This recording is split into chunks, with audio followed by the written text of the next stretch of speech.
Hello and welcome to another episode of the Hardcore Soft Skills Podcast. My name is Yadi Caro, and in each episode, we'll learn a new skill with the help of an expert. Today, we talk about self leadership.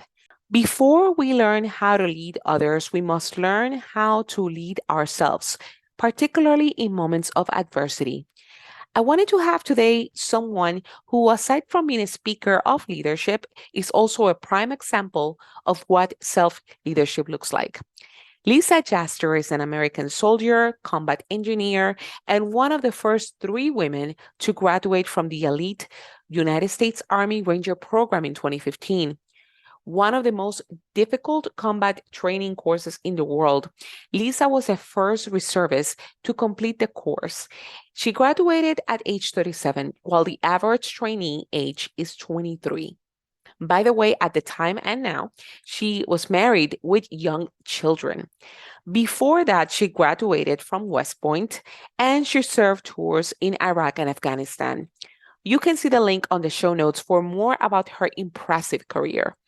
We talked today about what she learned in this journey and her new book, Delete the Adjective: A Soldier's Adventures in Ranger School. And what are some keys to become a true leader? Let's listen.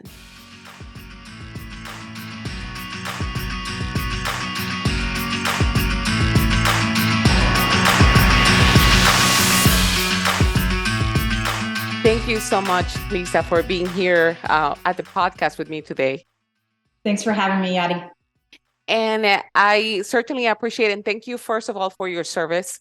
I've been binging on other podcast episodes and reading about your story. So I'm looking forward to your book, Delete the Adjective.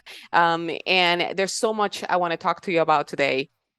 Particularly from your experience and also from the advice that you provide in your work to other leaders as well. But first of all, I want to know, in terms of your talk a little bit about your experience. Why did you decide to join the military? Honestly, I came from a really small town in the Midwest, and military service is extremely common, of course, very patriotic, lots of flags, lots of parades. And my father and my grandfather were both veterans. So it seemed to make sense. Specifically, I went the route I did because my grandmother had bought me a book called In the Men's House, written by one of the first women to graduate from West Point in 1980, a woman by the name of Carol Barkalow. And I read the book and I thought, wow, this sounds really hard, but it sounds fun hard. Like one of those, you're challenging yourself and it's hard, but every step of the way you're getting better. Not, hard, you're just digging in for no reason. So it seemed really like the best opportunity for me. And you went into West Point as well. How was that process of joining West Point? Getting into the school, it's a complicated school to get into because it's based on grades. What do you do? Extracurricular, volunteer work. They look at the whole person. They don't want just an academic and they don't want just an athlete. But there's also a physical fitness test, medical disqualifications, and then you have to get a nomination to the school. So there's an interview process that goes on top of it. And so for me, it was a really good process because I felt like I was passing stage gates and I felt like I was going to be among peers. And you never know when you go to schools, like you like the school, you like the majors, you like the teachers you meet, but you have no idea what your classmates are going to be like. And so from a girl was raised in a really small town, going to a relatively small university where everybody went through those same stage gates, it felt very comfortable to transition into West Point because you had a bedtime. I had a bedtime. Mm-hmm. What time to eat? It was like going from my mom's house to my really, really, really strict mom's house.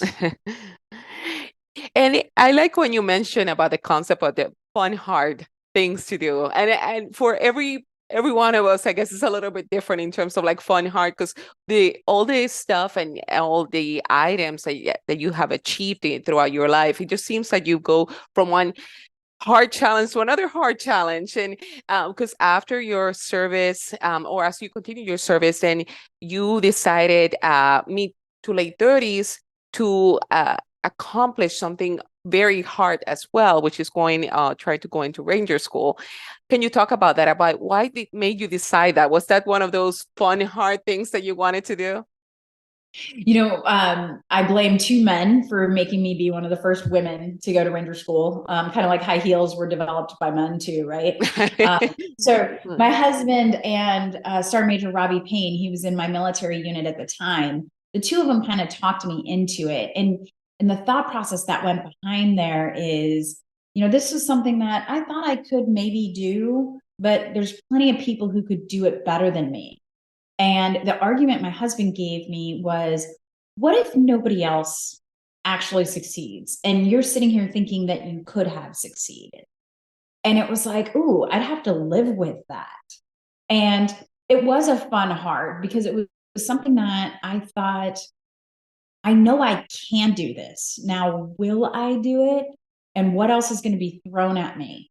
Because I have all the ingredients to bake the perfect cake.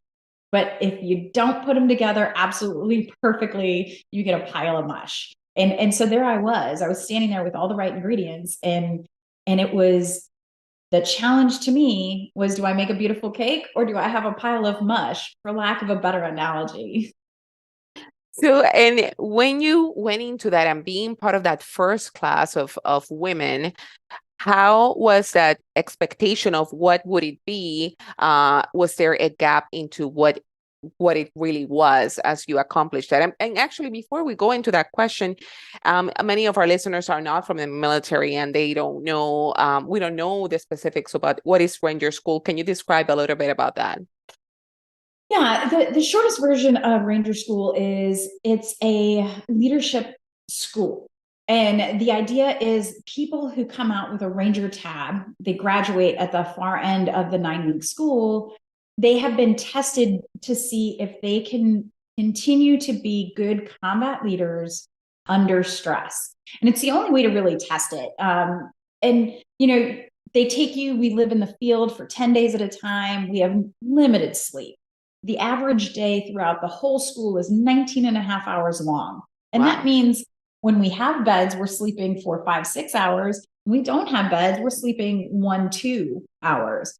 And you're living in the field and in the elements. If it rains, you don't get to go anywhere. You get 2 meals a day during that period of time.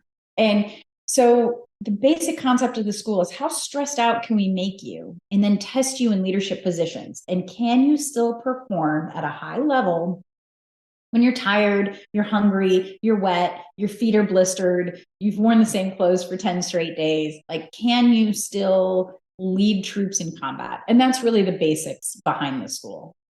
And how long is was that period of time that you were in the school? So if you do everything right the first time, you can Yeah. graduate in 9 weeks. I did not do everything right the first time, and it took me almost 6 months to graduate. But Wow.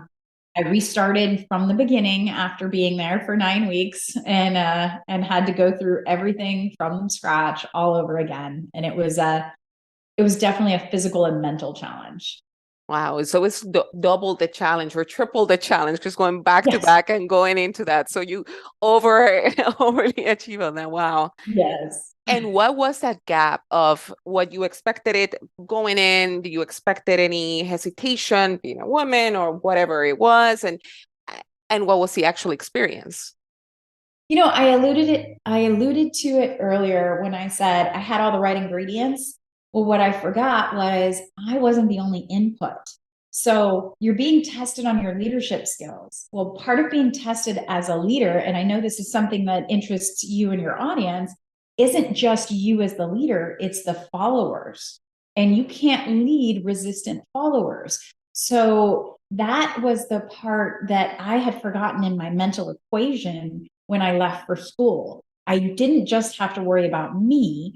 I had to make a version of me that could lead people who weren't like me. Maybe didn't want a woman in leadership, maybe just didn't want to be led because they were cold or hot and tired and wet and hungry too.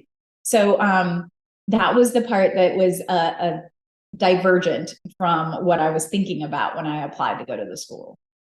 And how do you achieve that? And based on during that experience or and later on as you continue in your career, what are some of the key things we should know if we become leaders in a particular position and the team members do not want us?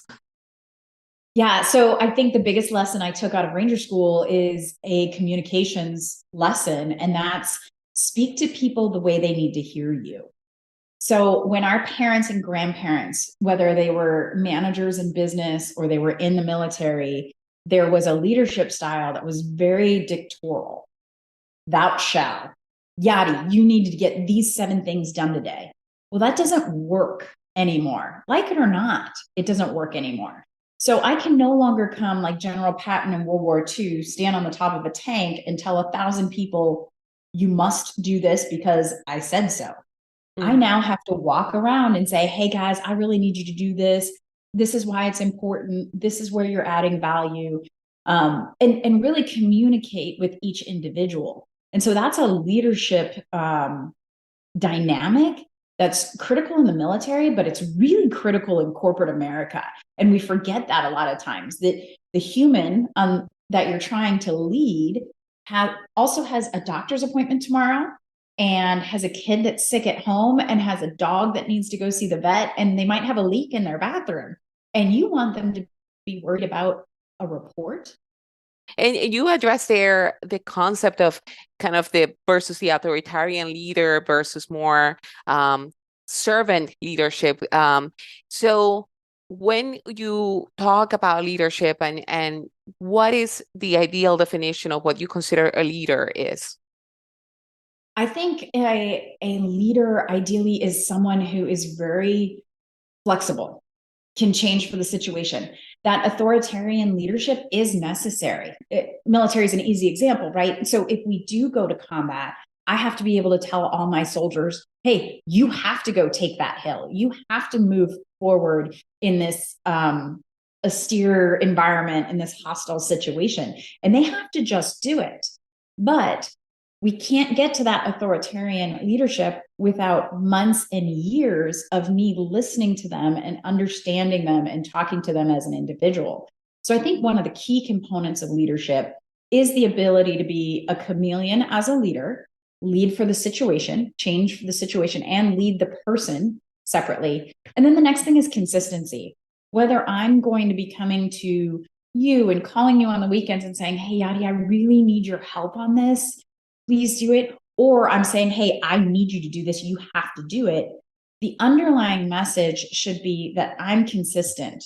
I would only ask you things that I really need you to do. I would only ask you to do them at a bad time if there were no other options. But I have to be like that all the time so that, let's say I'm gone and someone calls you directly and you and I are working together, you already know how I would react. Is this important? Is this an emergency? Is this something we call employees in on a Saturday for? And if I'm a consistent leader, you Mhm. already have the answer to that question. You don't need to call me and be like, hey, Mhm. is this really that bad? Yeah. And while you have translated a lot of that experience that you have had on the field for other leaders in companies and things like that, it's important to recognize that you have been in very difficult environments in combat and in you've served in Iraq and Afghanistan as well. Yeah. And what do you wish people knew about those experiences and the either on the team or anything that you wish that it's not often talked about that you wish people realize about that experience? In garrison, and that's what we call when we're not out in the field or we're not deployed, soldiers in garrison seem like regular people who are going to regular jobs. Mhm. What's difficult to understand if you've never been in the military is that job is all encompassing. So if I call my civilian coworkers on a Friday night, they don't have to answer. But unless you're signed out, like you actually have filled out a piece of paper saying, I'm not available, in the military, you can be contacted 24/7, anytime. And so there's travel restrictions on you. There's mandates. Like I have to get a flu shot every year. It's not an option. Mm-hmm. It's part of what I did when I signed up. Um, Birthdays, Christmases, holidays, you miss them consistently. Your job, part of your job is to be physically fit. That's another thing that's challenging to understand is, us military we'll give people hard times when they're out of shape. I'm not saying heavy, because God knows there's some heavy set people that could kick my butt, both Mm-hmm. running and lifting weights. But I'm not saying that visual, but if they're unhealthy, unfit, we're in the military, we're going to police our own. We're going to give them a hard time. And that's not being biased. In corporate America, that's bias, but that's a job requirement in the military. So those are the kind of things that makes the corporate America and the military very different. Is the military is really all encompassing. It is your entire life. Oh, yeah. And talking now about delete the adjective, because talking about being in a military environment where it's usually very masculine, and why did you decide to write a book and focus on that particular aspect of delete the adjective, and not seeing us as either like X person and overall discarding that particular part of our identity? Yeah, and it's hard, right? Because it is who I am. I am Hmm. a woman. Like, I Yeah. want my husband to order me my drink at dinner. I want him to pull out my chair and open the Hmm. door. But I don't want him to do that at work. And so during the process of the doors opening for women, it was some really interesting discussions about, well, women are finally being allowed to do this. Hmm. But then on the flip side, there were equal discussions saying, well, she was just picked because she was a woman. Hmm. And on both sides of that coin, the woman is in a bad situation. Like, if I have more opportunities because I'm female, or I have more opportunities because I'm Christian, or I have more opportunities because I'm middle aged, then I'm going to constantly fight this. Well, she didn't earn her spot. No matter, I could have been the best person for the job. But if that perception exists, I will have to fight for respect every step of the way. So the idea behind saying delete the adjective is, I'm not going to stop being a woman. I want to be both. I want to be a badass and beautiful. But I love living in the and. But when it comes to work, it has to be based on merit. So the military is an easy example. So I'm going to use that. But if you have a combat soldier, they need to be a little bit stronger than your administrative soldiers. If you have your administrative soldiers, they need to be a little smarter on with numbers and documentation than your combat soldiers. They're different people. Well, neither of those job requirements include anything having to do with gender, ethnicity, even height. Like, height isn't in there. So let's stop limiting people based on their adjectives. Also, let's stop raising people up based on their adjectives. And there's lots of little foxholes we can go down into. We can follow up the fact that, how do you recruit a more diverse community? How do you build a more diverse team if you're not recruiting for diversity? But I mean, those in and of itself are huge conversations. But the first thing we have to understand is, I can't hire you because you're a woman. I can't. I don't pick my doctors based on their gender. Like, if I have to have open heart surgery, I want the best damn open heart surgeon. I don't care what he or she looks like. I don't care who they're married to. I don't care anything about them. Hmm. I just want to live. And the military has to think the same way. So the idea behind delete the adjective, and I think the military is definitely working in the right direction.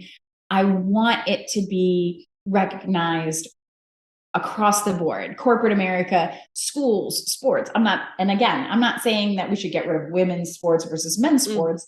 That's a different discussion. If I'm Hmm. saying I want a teacher, I shouldn't want a female teacher or a male teacher. I should want a great teacher. Yeah.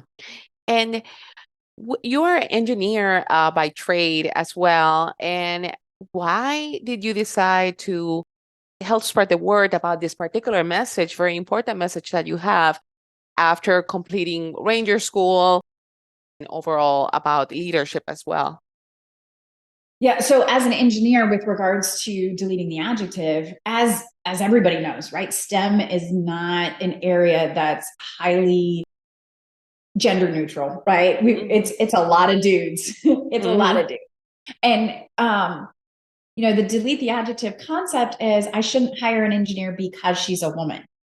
That being said, I should recruit. I should push out to those women who didn't even know it was an option before. Like, had I not gone to the military academy, I don't know that I would have become a civil engineer, but it was just the best option for me at an engineering school. So, part of delete the adjective is saying, hey, we want the most qualified people. It doesn't matter who they are, and getting them involved. And I know you had a second part to that question, and it completely eludes me. In terms of focusing on after completing Ranger School, dedicating yourself to spread the message about the particular message you have, talking about leadership, talking about deleting the adjective. Why continue, or why decide to become vocal about that? I think it's a really hard discussion, and we're failing on it. We talk about diversity, and anyone who's in leadership right now is just browbeaten about the topic of diversity. How do we get more diverse leadership teams? How do we do this? And it's always based on diversity, but we Mhm. forgot to do step one of change, and that's define the problem. Is the problem that we don't have enough Black people, gay people, Muslim people, women, whatever, in our leadership team? Or is the problem that we don't even have those people in the pipeline? So, the Mm. reason why I want to talk to leaders is I want to say, hey, let's look at your leadership team. Now, what's feeding into your leadership team? Who are you recruiting? Because that's the issue, not I need to hire. And I had someone recently do it. Hey, I need a Black lawyer. Why do you need a Black lawyer? Well, because we serve the Black community and we need more representation. Okay, you know what? That's a valid reason to look for somebody who looks like the clientele. But you have to do more than that. It can't just be visual diversity. Does this Mm-hmm. person think differently than everyone else? Because if not, it doesn't matter what they look like, because they're not going to connect with your clients. So you need cognitive diversity.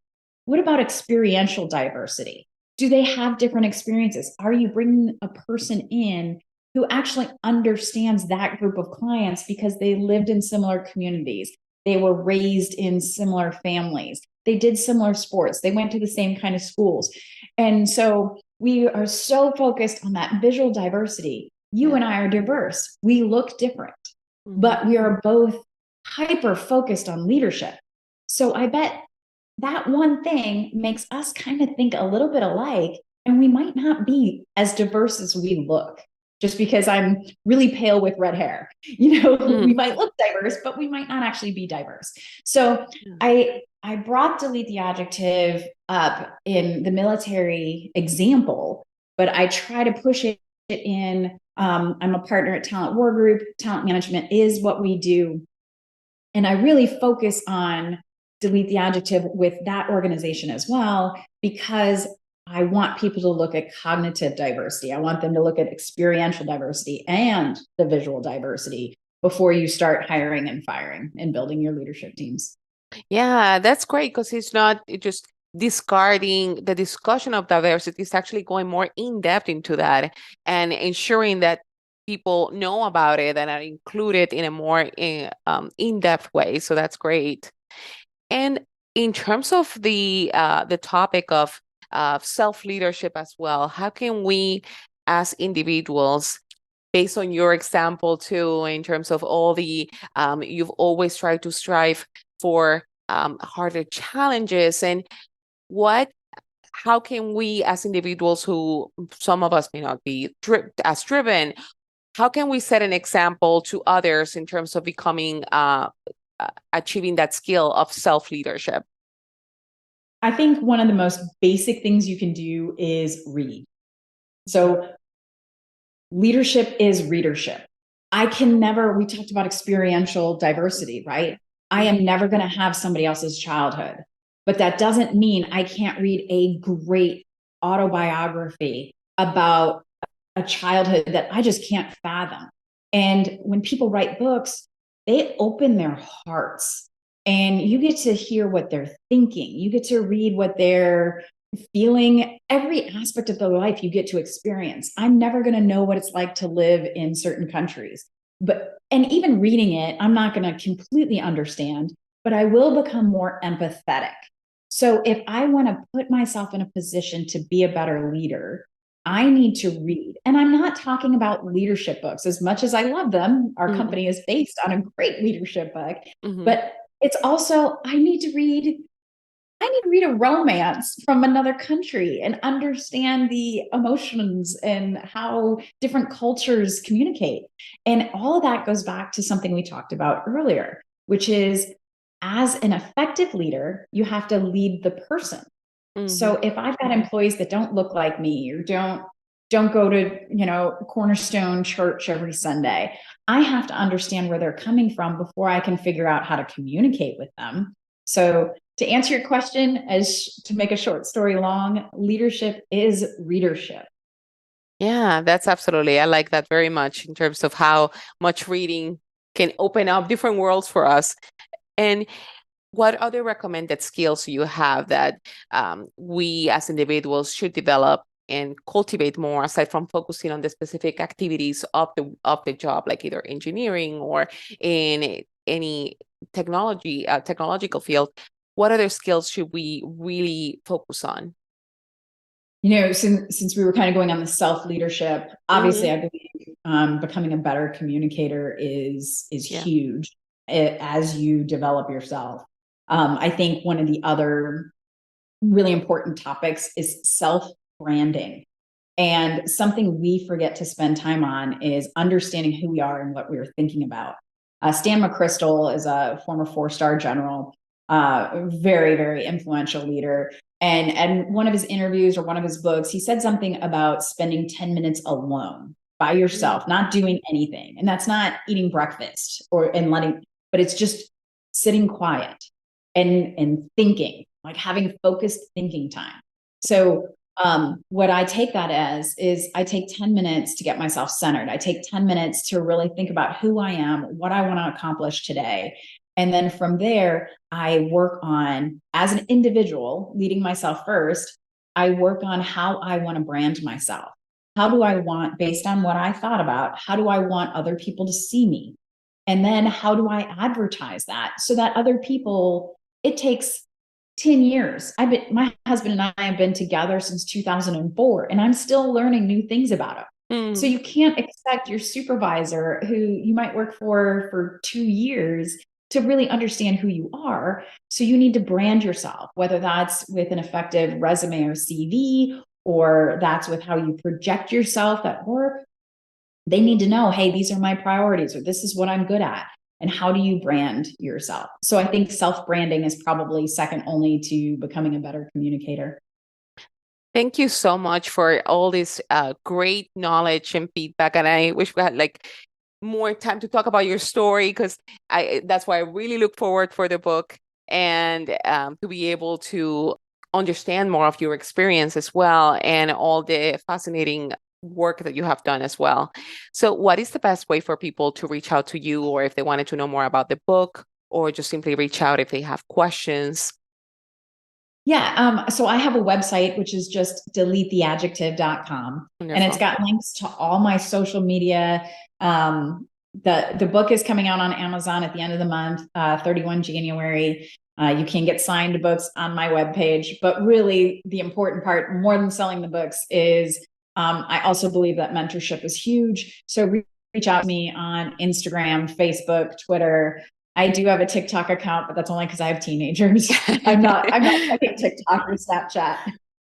Wonderful. Thank you so much for your time, Lisa. Thanks, Yadi.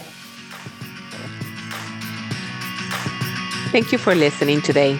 Before you leave, make sure you go to my website, hardcoresoftskillspodcast.com, and sign up for my weekly newsletter. Then go to the review tab and leave a review. It is the way to ensure this podcast is discovered by others. Remember that by learning soft skills, you make your hard skills work for you. See you next time.